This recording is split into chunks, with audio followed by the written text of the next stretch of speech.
Let's talk about Ron DeSantis, because I love that idea that Trump is his vice president. That's a great idea. So, you know, that is the big question for 2024. Let's assume there is going to be a red wave. We'll find out. You'll be obviously on Sky all on Tuesday and Wednesday, both of you. But let's assume it is a red wave. What does that mean for Trump or DeSantis? James? Well, no.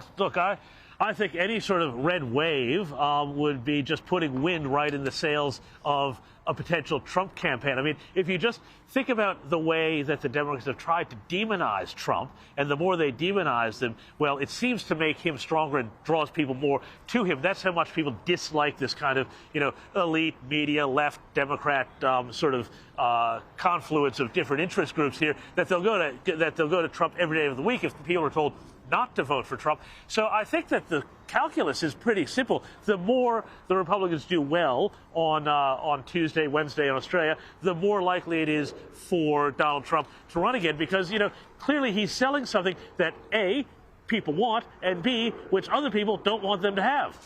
And we're hearing rumours that come November 14, Donald Trump may be announcing the run officially. So we're all waiting with bated breath to see if that rumour comes true.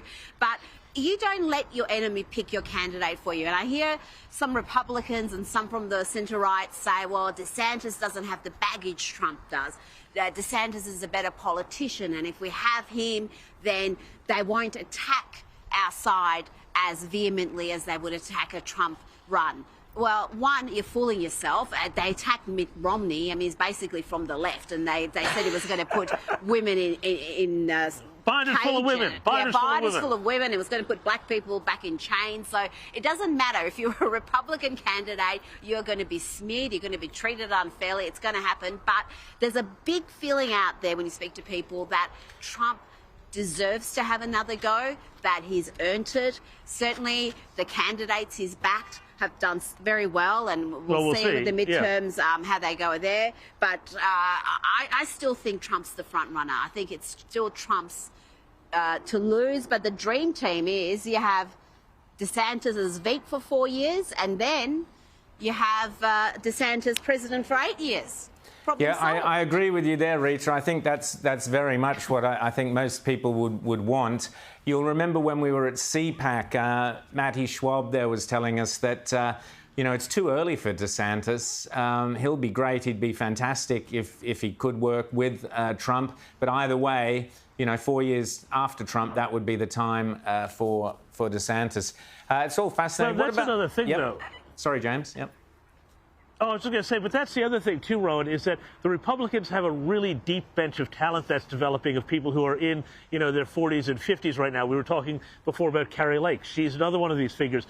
The Democrats right now, their entire leadership class is either just, you know, ancient, you know, Nancy Pelosi, Joe Biden, all of these people who can't tie their shoes in the morning, or they're incredibly young, naive, far-left AOC types, and there's nobody really kind of in that middle ground of people. And the thing that you have to keep remembering is there was a 20-year campaign, failed campaign to get Hillary Clinton into the White House, which meant that so many Democrat senators and governors did not, you know, raise their own profile lest they get steamrolled by the Clinton machine. And there's also another important thing to consider. There is a lot of feeling that DeSantis is a very influential figure nationally by leading Florida and leading it well, and he is needed there to show how well things can run when you've got a proper conservative with proper conservative credentials running the show, not one of these rhinos who talks the talk, but when they get in power, they let the bureaucracy run everything.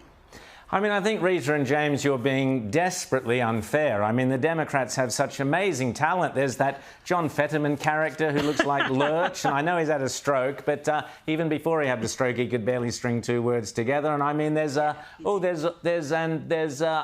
sorry, I've run out.